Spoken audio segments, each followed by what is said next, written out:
Welcome everyone to our panel today. I'm Amanda Fountain, President for PR Club this year, and I'm so happy to have this panel today and have the pleasure of introducing Angela Hayes, who is our moderator for this panel. When it comes to the end, we'll be conducting Q&A, so if you have questions, please either put them in the chat or in the Q&A boxes, and we will help Angela and our panel and get those in front of them to answer. Thank you for joining, and I will turn things over now to Angela Hayes. Thank you so much, and thank you for the invitation to host this conversation. Wow, what a timely conversation for us as PR practitioners to be having right now. We're seeing lots happen in the media. We're seeing ourselves and our organizations be challenged with responding to the needs of our customers and our employees. And I'm just honored to have such a dynamic panel here with us today. First, I'll introduce myself, and then we'll turn over for a moment for each of our panelists to introduce themselves as well. My name is Angela Hayes. I'm the Senior Vice President of Diversity and Inclusion for Broder Partners, which is a global PR firm headquartered in Boston.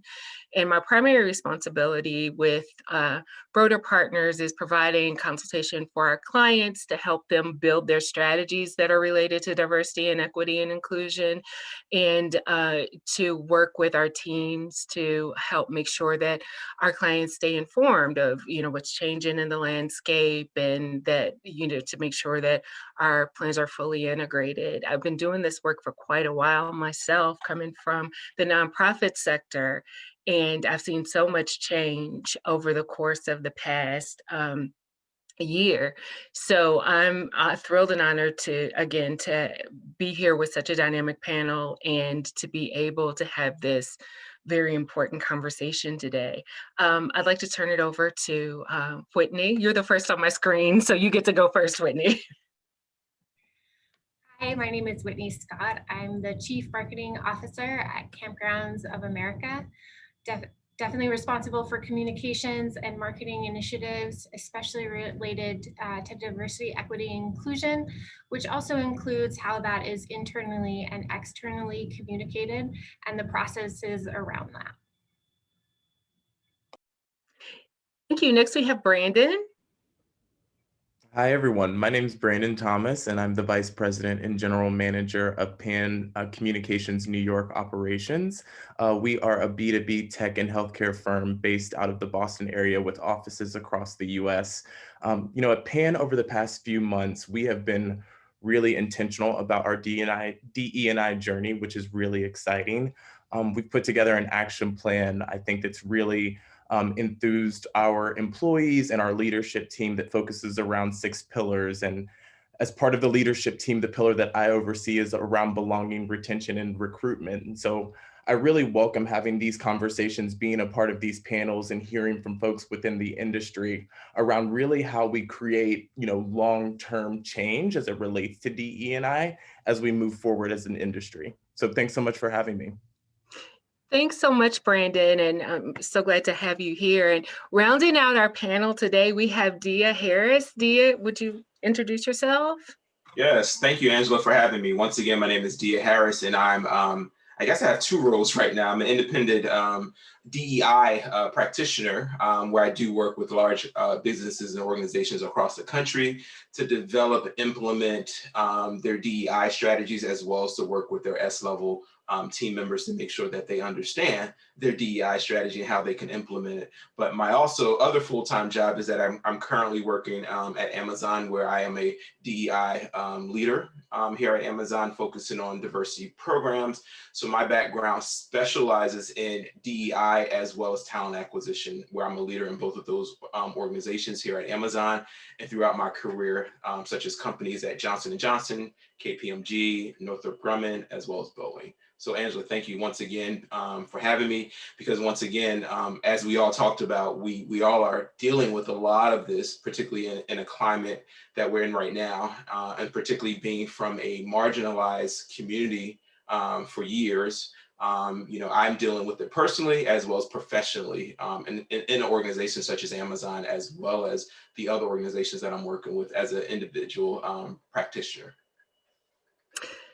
Yeah, Dia, thank you so much for providing that personal perspective. And I think that sort of tees us up nicely for the first question, because, you know, the experience for people of color related to diversity and equity and inclusion sometimes is a little different from, you know, what the bell curve of our environments may look like. And one thing that we've learned over the course of the past, well, I mean, this isn't a new learning, but it's the topic of this panel. Words matter. How you talk about diversity matters, how you engage communities, whatever their political or cultural leaning may be, how we use words matter. And I love how Whitney, I think Whitney said this in our prep call, you know, I think we also as practitioners have the responsibility and opportunity to shape culture. So I just want to ask each of you, and since I started with Whitney, Brandon, I'm starting with you this time.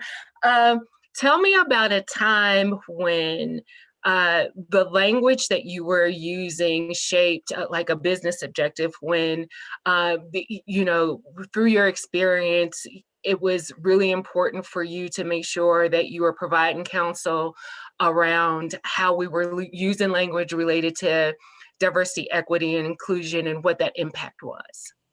Yeah, great question. And this, I always say that companies tend to be behind the eight ball, and I applaud companies who are very progressive and aggressive as far as kind of the images, the languages that they use. One of the exercises that I had to go through this past year in this organization that I'm currently working in, as well as other organizations that I spoke to, is that one of the things that we had to take a look at job requisitions and job descriptions about how some of the language is actually sexist, because it talked a little bit about gender, and it talked about certain things that the person had to do that really focus in on it being a position geared towards men. And so it was an exercise that I actually had to go through quite a few requisitions and kind of point it out to my employer as well as other employers to say, hey, this is something that we really need to take a look at, because if I was to be an external constituent and looking at this requisition, and if I was a female, this would not be a requisition that I would think that I would qualify for because of that. So that was a huge impact. You know, we now have in our organization, I know several organizations, you know, they now look at their requisitions and make sure that they use the right word choice. And we now actually have systems that implement it now that the requisitions will not be posted if certain words are used in it as well. And I know other companies are doing that as well. But there was also another certain experience where, you know, we as an organization and other organizations that I come from, you know, we would have what we called quote unquote standing daily meetings. So that word standing itself is one term that we really needed to kind of reconsider, to say, you know, who are we not including when we talk about having a standing daily meeting? So once again, I think we as organizations really have to take a look at the words we use. As you said, Angela, words have meaning. And so we have to really look at that in everything. We have to have that lens on everything that we do, whether it be imagery, whether it be words or anything like that. And so that's been a huge impact for us as an internal organization. We look at things like that. So we don't have a daily standing meeting. We have a daily control meeting, because once again, the individuals who are in that meeting are leaders that are controlling or have the right and authority to make decisions. So the decision makers are in that meeting. And so we change the wording. You know, we don't use words like blacklisted, you know, or whiteboard. The color is white, but we also kind of need to think about, you know, that's a generic term that a lot of people refer to certain things. So once again, I think you hit the nail on the head, Angela. The words have meaning, and I think this past year has challenged companies to make sure they are very meticulous about what words they use, and to make sure that it will not disclude a certain demographics within that language that they use, as well as imagery. Yeah, Dia, those are great examples. I mean, you got me over here thinking about stuff that I hadn't even thought about before. So thank you for that. Brandon, how about from your experience, any examples you want to share? Yeah, absolutely. I mean, I think one thing that's interesting is, thinking back to last summer and obviously everything that was happening around BLM and the George Floyd situation. And I'm sure I'm not the only PR practitioner who was dealing with clients wanting to, put out a public statement or think about their strategy as it related to how am I going to speak about this? And I remember one of the things that was really important, both internally and externally, as we thought about the language and how we were counseling them, was to ensure that they were being still authentic to who they were as a company, right? So that we weren't using language and terminology that was kind of associated with, you know, Black people or people of color, but that we were addressing the topics at hand, but also staying authentic to who you are as a brand and company. So for me, that was a really interesting exercise because I feel like there was so much interest and there was a sense of accountability from both clients and I think internal, PR agencies as a whole in wanting to make sure that folks understood where we were in this conversation, but just ensuring that the authenticity, right, of who we are as a company, as who we are as a brand, as who we are as an organization was still true, and wasn't disingenuous. Yeah, absolutely. And I know I share that experience with you. I'd written a piece. Actually, I contribute to Forbes also, but just on the importance of authenticity, because that is, critical for brands as they're entering this space and remaining true to their values as it relates. So thank you for sharing that experience, and that's really a good segue from a brand perspective over to you, Whitney. And if you wouldn't mind talking just a little bit about your organization and maybe share an experience where you had to approach something as it related to language and the impact that it had for your business. Yeah, definitely. Well, I think like I said in our session before, is that language definitely sets culture, and culture is ever changing. So one thing I would stress in your organization's work with their lexicon is that this isn't something you do once and you just let it sit for 10 years. It's something that as a practitioner, we have an accountability to constantly be understanding, going back to that document and refreshing, because if culture is changing, that document needs to change as well, because language does shape culture itself. To Angela's point, some of Dia's suggestions, I was like, we got to make some changes to some things. And I think that's the other thing, is that we're not all perfect and we can't absorb everything perfectly. So it's okay to say, you know what, I didn't know that one, or I have some changes to make. And we all have changes to make. And an example at Campgrounds of America, we have an organization that's almost 60 years old. And so with 60 years of history comes a lot of history. One of the things that we do across our 500 and some campgrounds is we form a directory every year. And that directory lists every location we have and things that you can do on it and how much fun it is. And we have set lexicon and words that we use for different things, anything from talking about certain types of sites to words that are related to diversity, equity, inclusion. And recently we've done a really good deep refresh of what words we consider appropriate and not appropriate. And this year we had some conflict, especially around the word plantation. So with some of our campgrounds down in the South, they had plantation listed in their as places you could go and visit in their area, which we flagged to have a discussion about whether this was appropriate or not. I will say that the conversation did not start positively, and that is okay. I think for any culture to move forward, conflict is necessary. We need to have the tough conversations and work through them together from a basis of understanding.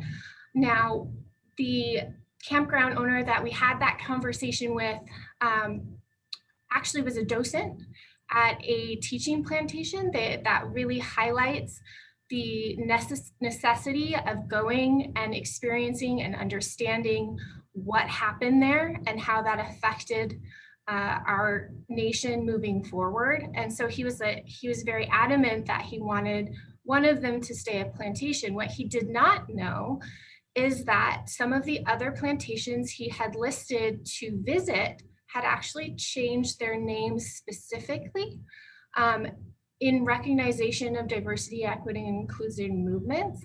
And so what happened was a really great conversation of awareness, and what we learned something, and so did he. So I think that there is growth in multi areas when coming into diversity, equity, inclusion conversations.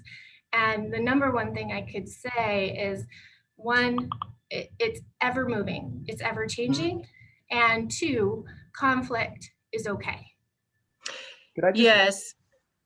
Sorry, I was actually just going to also jump in as well, Angela, because I really liked what Whitney said about the conflict and the comfort piece, because I feel like that's also something that we're learning along our journey. Like if you feel 100% comfortable as you move through this DE&I journey, you're likely doing it wrong, right? Because in order for change to happen, right, there has to be some level of discomfort along that journey. I think about fitness or, changing a job and heading into a new role. None of that feels 100% comfortable or you feel 100% prepared, right? But, as you move through that journey, you gain that clarity, understanding, confidence, growth throughout that journey. So that was one thing that really stuck out to me that you said, Whitney, that, conflict is a part of this. And again, it doesn't have to be, fights and arguments, but just understanding that it's not going to be completely comfortable as you go throughout the journey.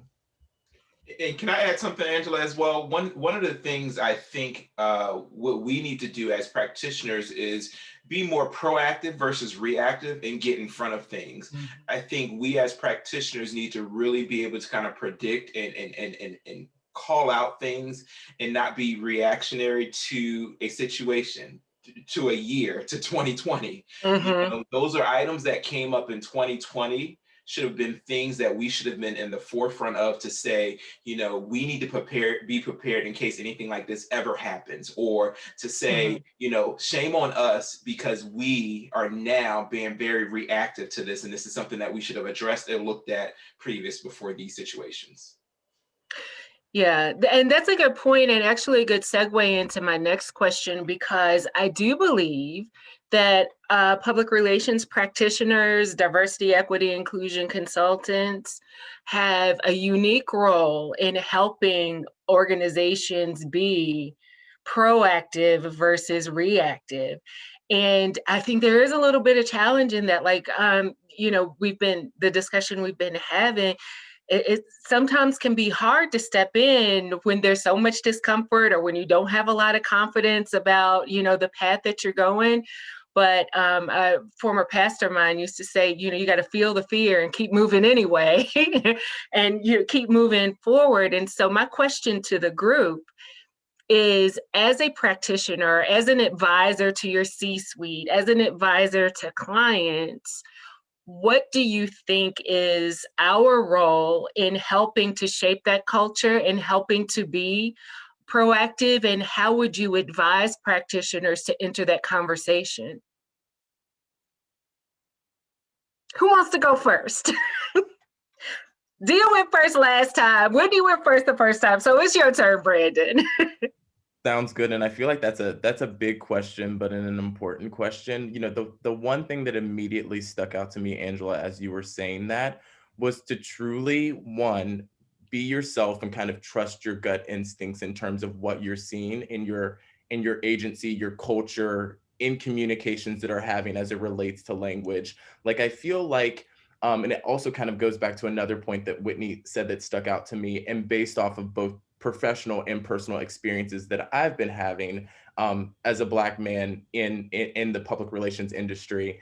You don't know what you don't know, right? And so part of this is the education piece, right? And there, in my experience, has been an interest, a willingness, and wanting to understand how I move to the next level of of this journey, or better understanding circumstances, situations, triggers, what I should be looking for, right? Mm-hmm.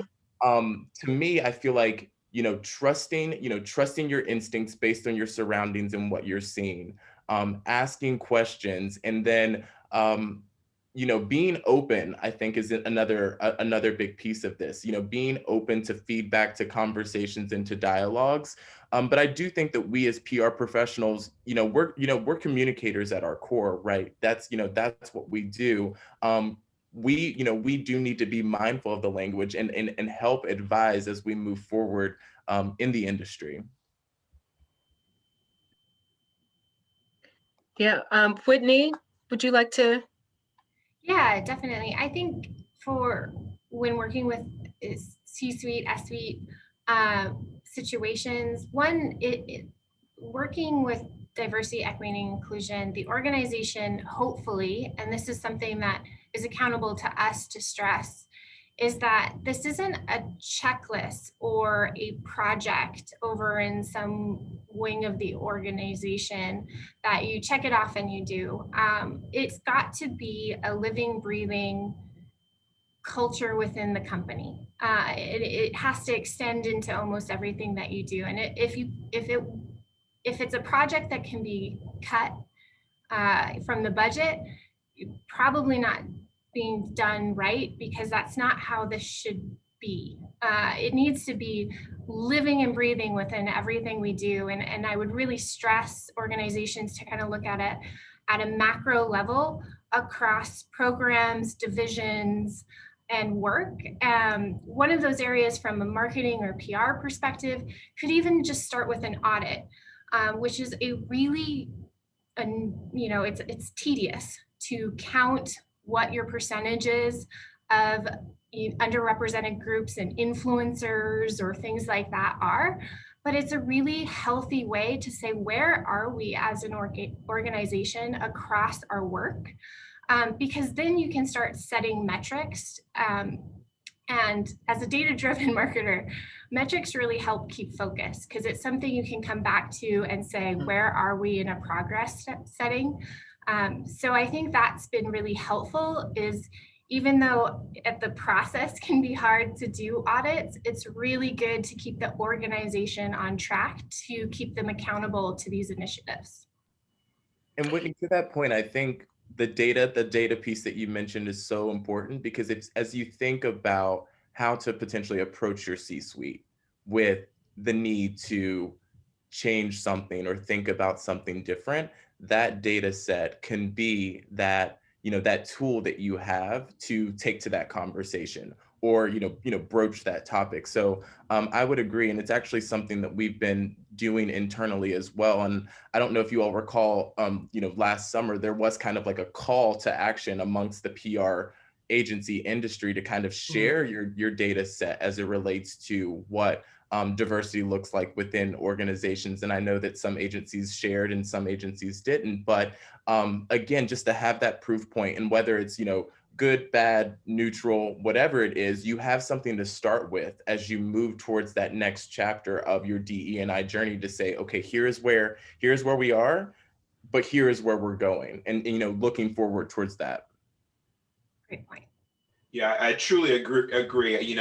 My philosophy is that the data has to be able to tell as well as support your story and stuff. And so, but one of the things I do want to challenge, and I challenge myself, is that, the data has to include what I call the voice of customer or voice of client. And so that what that means as a DEI practitioner, not only do I advise and help C-suite or S-suite professionals, but also I have to have my finger on the pulse of, let's say if I'm working for a company, I need to be able to go and quote unquote, if they have warehouses, I need to go talk to those employees. I need to hear what their thoughts are, because that's once again additional data that I will take in front of that C-suite and say, your employees, the individuals who really matter, the ones who are, rolling up their sleeves and doing the work, this is their voice. And this is additional data points that we need to consider when doing this. Because one of the things that I always speak to clients about is that if you want to make a change has to happen internally. And so that change has to come from the voice of your customers and your clients. And so you need to be visible, they need to understand, and they need to be a part of the change as well. They need to help implement it, and they need to see it from beginning to end. And so that's one of the things I always challenge, CEOs and presidents and C-suites, is that, you have to bring those individuals with you on this journey, because those are ones that matter. That's the impact, that's the group that you're trying to impact the most. If you do that, I think externally, your company will be seen by others to say they have quote unquote happy employees because their voice is heard and they're seen, and we're implementing things that they want to be implemented. But also, for me as a DEI practitioner, I'm a very, what they call an aggressive practitioner, because once again, what I do is really understand and talk to the C-suite to say, hey, there was a philosophy that my grandmother used to have, and I think is really relevant. When you invite and open up your house to guests, you have to make sure that your house is cleaned and can be inviting to those guests. So before you do that, you have to clean your house, and whatever cleaning your house may mean, it may mean that there are certain people who will not be on board with the changes. And so they need to leave your house because they're not going to be welcoming. Or, you may need to change the whole construction of your house, because it needs to be welcoming and inviting. And how can you do that from a whole organization, externally as well as internally? And that means people sometimes, that means policies, and that means sometimes getting in front of the 8 ball. I think a lot of times, a lot of companies these days are very concerned about, I don't want to be the first and stuff, but I challenge them, why not be the first? I'm currently in a work environment. I've been in work environments where they say, let's be the first. It's okay if we fail. We wipe off our knees and we learn from our mistakes and errors, and we do better the next time. And that's a challenge that I always challenge the C-suite. Let's get in front of it. And I challenge you, be a leader, be in forefront of be the leader and get in front of a lot of these things. Let's use your company as an example, and then other companies are going to say, this company did X, Y, and Z. We should be where they are. So challenging them, cleaning your house, and making sure that the voice of the customer is heard and it's implemented, and make them a part of the change, and how they can empower them to be a part of the change as well. Yeah, and Dia, I just want to piggyback on another point that you said, and this is kind of tying back to our theme here, that words do really matter, and how you tell your story matters. I know over the course of the past, 6 to 8 months, building from the riots of and the protest of last summer, I've encountered several companies that have, approached us to say, well, we're not a very diverse organization. And my challenge often back to those companies is, well, how you know? How you know how diverse you are if you don't have that data to be able, because I often find that sometimes we tend to think of diversity or equity or inclusion solely through the lens of race. And there may be things happening within a company that, that you're not even really connecting to the larger DEI portfolio. So back to what Whitney was saying, it can be tedious to do the work and to do the audit and really figure out what you got and what you're working with. And then how you tell that story, how you craft that business story within your executive community, how you tell that story to your employees, how you engage that story with your customers becomes, you know, even more important, but it gives you at least a foundation to stand on. And, you know, moving from there, I think this has been a great flowing conversation. We have, I think, about 10 more minutes before we start to take questions. And so I just want to toss out to each one of you, what is your one piece of, or top piece of advice for a new practitioner or someone new to the role of DEI whose responsibility will be communicating it, you know, horizontally and vertically across their organization, that would help them be successful? What's the one thing that you feel like has helped you be most successful, and how would you advise someone else who's approaching this work? Yeah, Do you want to go first? Oh, Brandon, go on. I was just going to jump in and say, I think for me and my experience as, you know, a traditional PR practitioner who is focused on DE&I and cultural efforts within the agencies at which I've worked, listening to your employees and hearing their experiences and understanding your experiences and trying to figure out sort of what themes sort of resonate to the top based on that. Because Angela, I think that you raise a great point that sometimes when we think about DE&I, we think solely about race, but there are so many other things that go into that, right?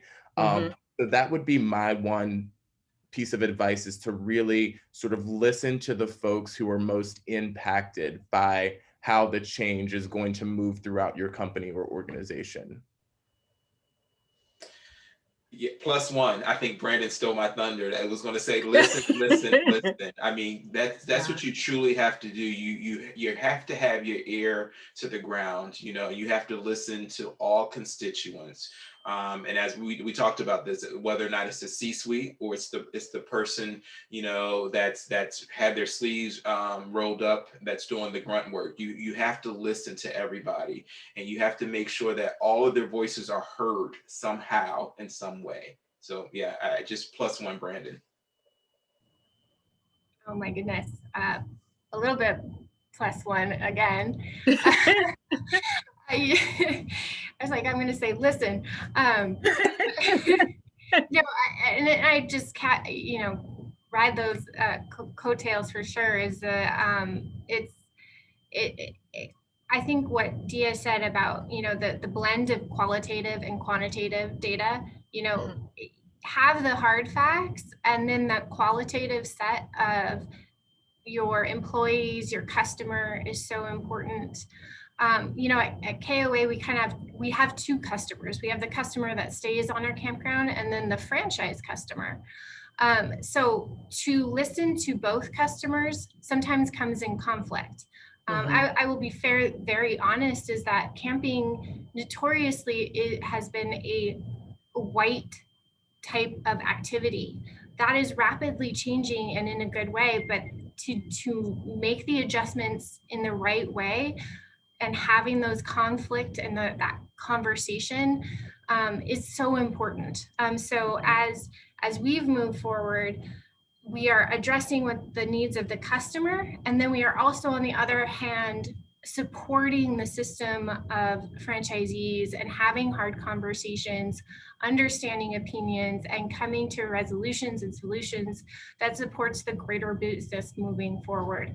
So just listening to a multi-source qualitative set is super important, and not being afraid of those hard conversations, because if you're not having them, they're happening in the background, and that's way worse.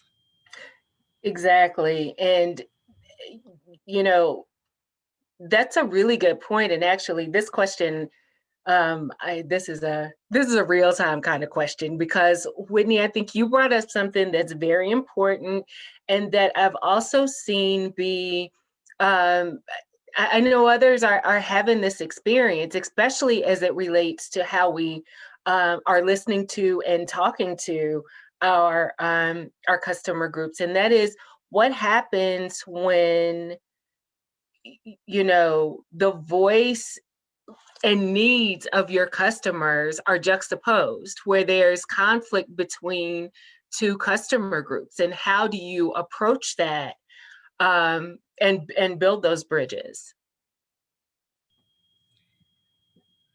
Yeah, that is the most difficult thing for definitely for us to make those decisions and understand what we want to do and how we want to talk about it moving forward. It really comes down to the company's values.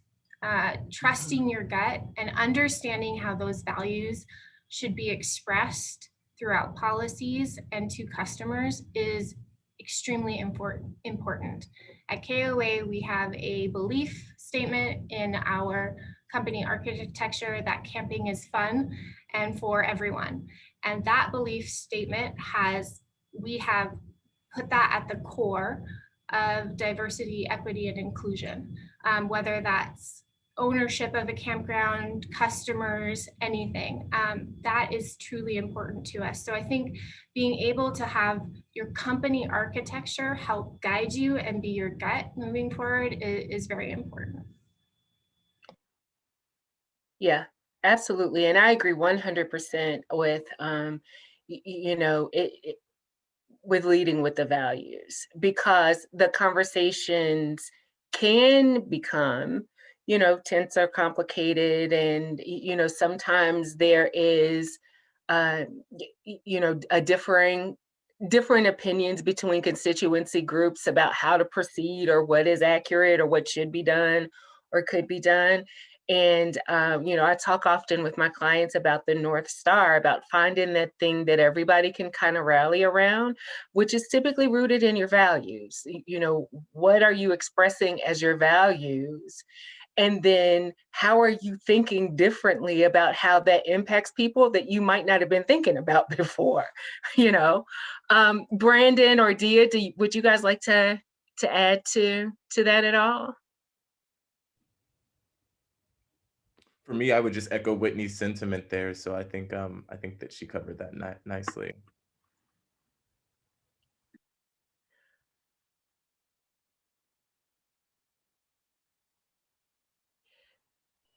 So we are starting to get some questions in, and we're, right at the end. Did everybody talk about their best piece of advice? Did we get through that? Yeah, because y'all all said the same thing. Right? The most important thing. Right, listen. Yeah. So if we don't take anything else away from this conversation, we know that listening is top of mind for everybody. Yeah. So we have a question from Amy. Thank you for submitting the question, Amy. What's the best opening question to help stakeholders open up about their experiences to really get them talking? Any advice there? I think for me personally, what I'd like to do, I think one of my strengths is really kind of building relationships. And so part of what I typically would do is kind of share a personal story that means a lot to me on how my journey or maybe, to get them comfortable and really opening up with me. And so I try to share a personal story or anecdote from something that I can understand that can connect them and that they can relate to try to get them to open up. And so that story can be very different, or that question can be very different based upon who you're meeting with and stuff. But once again, for me to build that relationship and that trust factor, I try to share an anecdote that will be meaningful in the conversation that I'm going to have with that person. That's good advice. How about you, Brandon? Yeah, when I think about, trying to connect with a stakeholder or a potential client, perhaps there is a similar or like-minded organization where you saw an article or you saw something that they did that you think could spur the dialogue with your potential stakeholder or client. So, I saw this article and it made me think of you, and I was just kind of wondering where you guys stand currently in your journey, right? And I think what also this current moment presents is really an opportunity and in many ways an open door to have that dialogue, right? So think about this 5 years ago, right? Like asking someone about their DE&I journey 5 years ago might have been a little strange, but asking someone about their DE&I journey now is very timely. It's very, Mhm. right? So I would say also lean into now being a really important moment in this space to have some of those more what we would perceive to be difficult conversations. That's great. Whitney, how about you? Say too, sometimes you're not, sometimes I'm not the right person to have some conversations. So having kind of a structure necessarily, you know, if you have proponents or advocates, for instance, in our franchise system that really support these initiatives, if you're having a tough conversation, potentially they are best suited to talk to another franchisee because they're on the same level. So sometimes when I call, it's coming from corporate, so it might come off as already a little oppressive or defensive. So having different people in the organization that can help talk to colleagues or employees or franchisees or clients really helps. That's a piece of advice that we got from Angela. And I think that's important too, is sometimes we don't always have all the answers. If you're leading the diversity, equity, and inclusion tract, does not mean that you necessarily have all the answers. I've had to have so much help. Angela has been such a help in my life over this past year. And having the resources to pay for consultants and having a network of insight is part of that listening journey. You don't have to have the answers, and it's okay to not know them. Yes.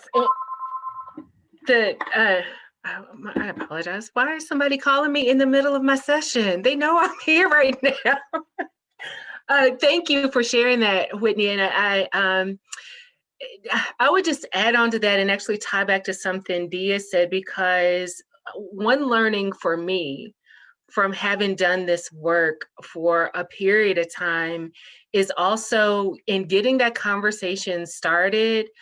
You cannot overestimate how important trust is. And especially how important trust is when you're entering a conversation where people are feeling vulnerable. Nobody wants to be thought of as racist.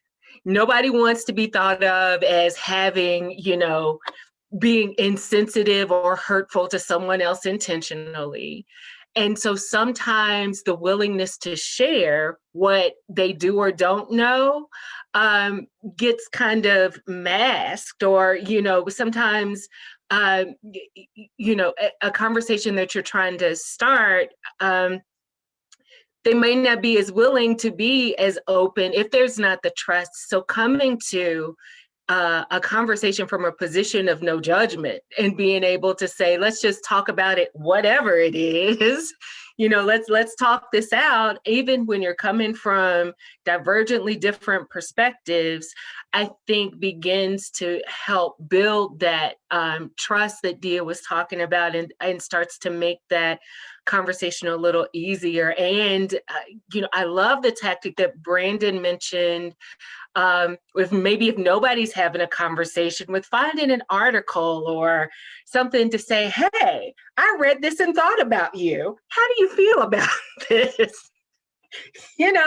Just as if you don't get a response, you'll know, just as a very a soft way to sort of open the conversation. I think that's great advice from our panelists today. I have another question in the chat. Whitney mentioned that discussions do still happen in the background. How can you identify when those background discussions are happening and pull them to the forefront? Wow, that's a big question.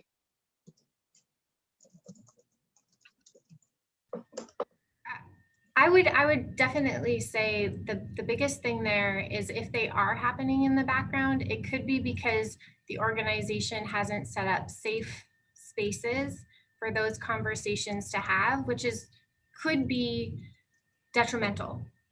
So that might be something to look at too, is are there safe spaces for these conversations to have? To Angela's point, that trust really needs to be there. So that's probably, or could be, the reason why they're happening in the background. And working with if you do know of those conversations, maybe working with those people and, that C-suite organization kind of that Dia was talking about, and helping create a place for those conversations in a productive way. Yeah, I mean, I think that if you're in a position where you understand or you're seeing that those conversations are happening, you're likely, in a role where you can potentially be that bridge, right? In kind of Whitney's point, in helping understand which conversations need to be brought to the forefront. And, to be honest, from a cultural perspective, sometimes those smaller pockets and groups just form because organically people gravitate towards one another, right? So maybe they're having a dialogue about something that truly is kind of just meant to be held in that group because that's where they feel comfortable. But I think as it relates to bigger organizational, firm-wide, company-wide issues, right? Helping be that bridge, if you understand something like that is happening, is in my opinion, one of the roles that we serve kind of in our positions. Yeah, agreed, Brandon. I think you have to, if you hear those background conversations, you have to really be able to understand the impact of those conversations. Is it very isolated, or are those conversations going to be very impactful to a larger audience? And maybe it does need to be surfaced and brought out to a larger audience to talk about and stuff. But I also kind of plus one is that, you have to be able to set the stage for certain conversations. As Whitney said, sometimes, the environment is not conducive to it at all. This is something very new. I think 2020 has taught a lot of organizations to say, you have to be transparent with your company, with your employees, and you have to set the stage for them to be able to willing to not have those isolated conversations, that they feel comfortable to open up those conversations to larger groups, because the impact is not just this small, it's larger than life. And so they have to be comfortable to be able to kind of bring it to the forefront. And you need to push leaders to say, we need to have a forum for people to be able to be comfortable and open it up. And if they're not comfortable, what can we do to make them comfortable? Or at the same time, what can we do to have an environment that they maybe to bring it up, maybe anonymously, but at the same time to know that they're going to say it is being addressed. I didn't have to raise my hand and be that quote unquote victim that I'm speaking up, and maybe people are going to target me for certain things for retaliation, but I'm able to voice my opinion. It may be anonymous, but I know that they're hearing it, because once again, during a all hands meeting, maybe it was discussed, maybe in a newsletter, maybe the CEO had to send out a special announcement, but they have to know that their messages or their smaller conversations are being heard, and they're being valued, and they're being in that quote unquote investigated as well. They're looking into it and see how, it does not, these small conversations, people may think it's not a huge impact. Oh, it's just this small group, but no, it's affecting a larger group of individuals, and it needs to be brought to the forefront. And so I think once again, it's about listening, having that voice of customer or client, and valuing that, and making sure that they know it's being heard and stuff. Because a lot of times you talk to employees like, oh, it's not important, it's only impacting this small group of candidates. But you're like, no, that small group of employees it's just as important as the larger group of employees. So it is making an impact, whether it be 1 to 100 people and stuff. So bringing those things to the forefront somehow, based upon how your environment has set up for employees or individuals to express themselves, is really important. Yeah, and I think that question kind of, I think there are a number of things that you all have discussed today that kind of tie that thread together, because I think it's about trust, and I think it's about listening. And, you know, at the end of the day, the shadow conversations happen where there is a lack of trust or a lack of knowledge. And so, what are the systems that you've put in place to be able to create safe space, whether that's through your HR process, whether it's through your corporate culture? You know, I'll share a personal story. My husband always says to me, why do the kids always come to you and tell you stuff, but they don't tell me stuff when it happens? And, you know, the good stuff. We had this situation where, you know, our middle son had his first kiss and he like couldn't wait to tell me about it. And so, you know, my husband was a little offended that he didn't come to him first. And I said to him, that's because I listen to all the dumb stuff. I listen to the stuff when they're telling me about monkey farts that you don't listen to. You know, there's, you know, the list that you cannot overestimate the importance of listening. And when people know that you're listening to them, they trust you with the things that are important to them. We have a couple of other questions. I could talk about this forever, but we want to, I have a question from Ms. Anderson. How do you counsel the C-suite about the need for hiring staff who are unapologetically steeped in their culture versus diverse hires who are more acculturated, assimilated? Oh, I'm sending this one to you, Dia. I think this is about being able to show up as your authentic self to work. Wow. Yeah, throw it to me, right? A person that has on their LinkedIn profile that I am truly an authentic, unapologetic Black man, and I bring my whole self to work every day.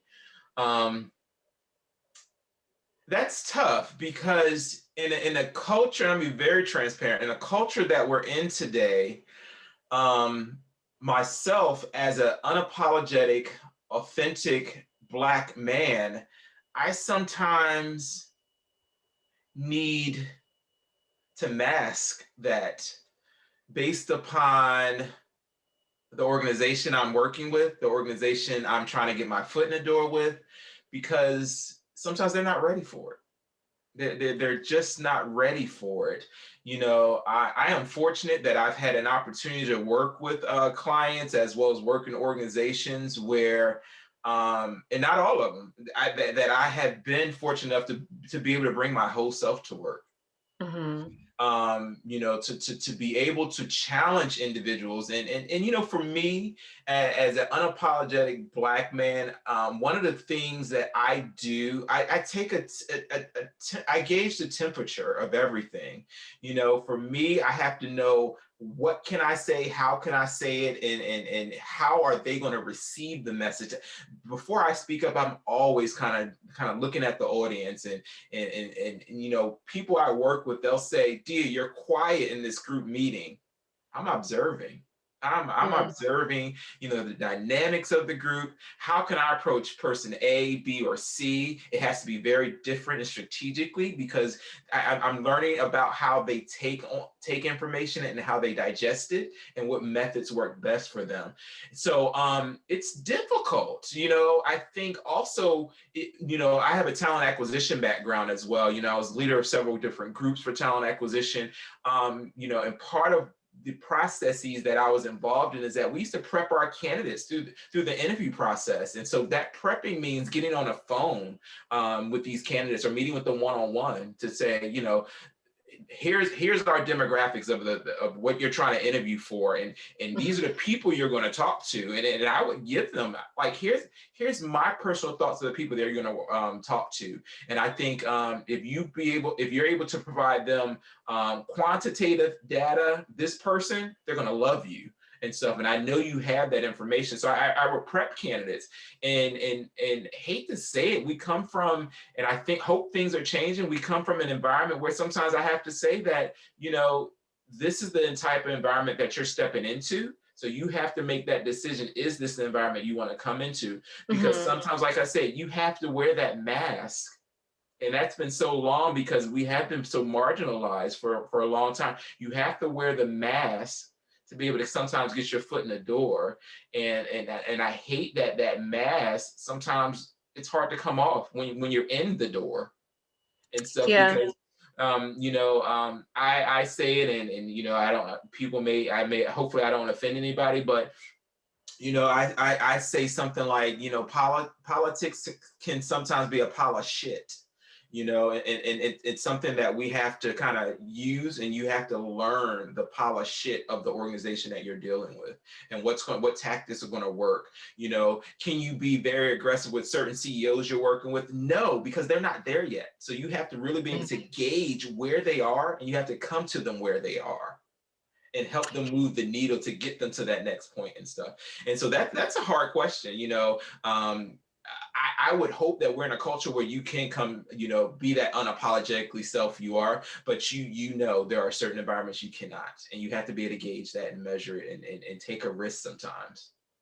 And just to build on Dia's point for a moment, because there's so many things that you said, Dia, that I agree with. I think also the other thing that you come to learn once you're in the door is whether or not that culture is actually a right fit for you, right? So that's an important piece of it, that wearing a mask to kind of get your foot in the door might be required, but once you're assimilated or part of that culture, if you're not able to start to peel back some of those layers, because I think that absolutely it exists within communities of color, but I've also noticed that from even my white counterparts, right? Like kind of everyone can wear a mask coming in. If you're unable to start to remove some of those layers after you're there, then that's where I truly see there being an issue, right? Because there's something culturally that doesn't connect with who you are, or culturally they're not open to who you are. And I think that that's really where some of the kind of rubber meets the road, and whether you stay there long term or whether this isn't the right opportunity for you. But again, Dia, there was just so many great things that you said there, so appreciate your thoughts. Oh, no problem. Thank you. We have another. Oh, Whitney, please go. I would just build on that just a little bit. And this is coming from, we still have so much work here to do. And we are lucky that the leader of our organization is very progressive and innovative in this space. So that's lucky. But one of the things that she's really implemented into our organization is to help. Possibly what you could be experiencing is that there's not an understanding of what white culture is. So they are not even aware that some of the biases or things that could be oppressive can easily be identified and changed, or that they're causing employees to feel uncomfortable and not accepted and inclusive because of stipulations that are subconscious in culture. So utilizing resources like Dia and Brandon and Angela from a consulting perspective to come in and say, what is white culture, to help that organization and C-suite understand, could really help potentially the hiring perspective that you're talking about.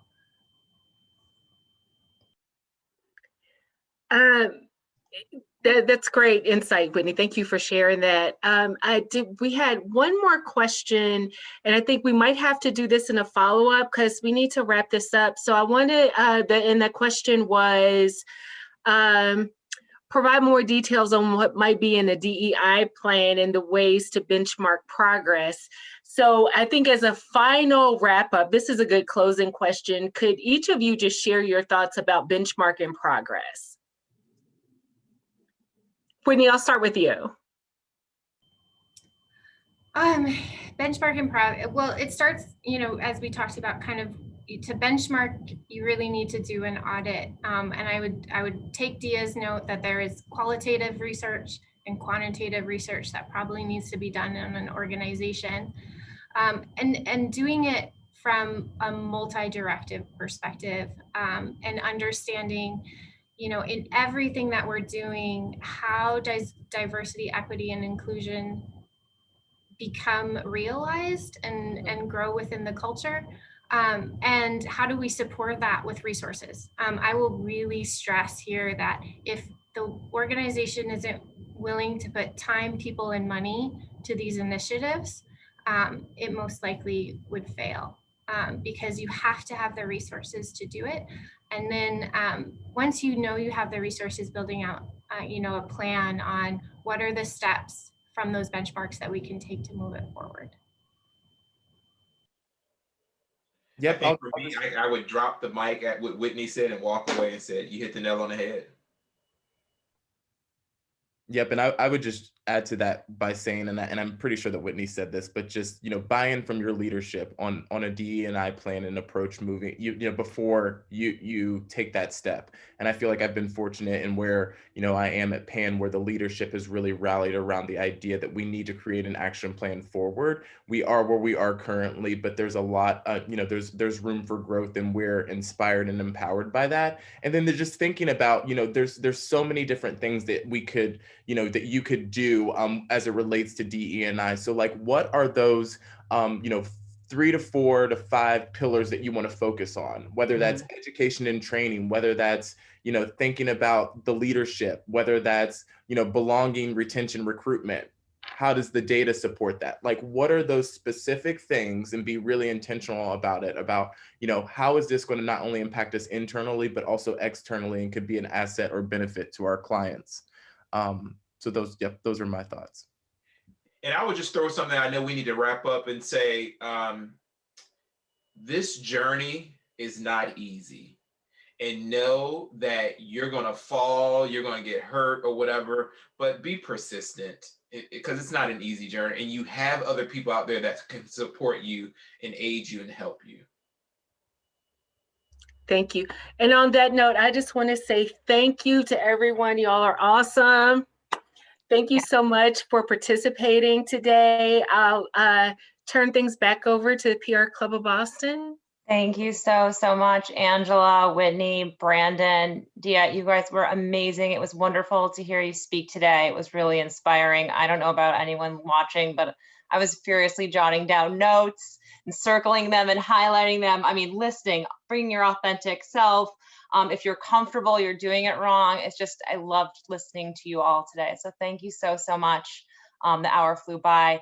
Again, if you have any more questions and we want to capture these questions in the chat, we can certainly send them around to the panelists today to see if they have any answers that we could then send back in an email after the event. But thanks again for joining us. We appreciate your time. Feel free to check out the PR Club at prclub.org on the website for upcoming events, and feel free to follow us on social media. Have a great day. Thank you. Bye.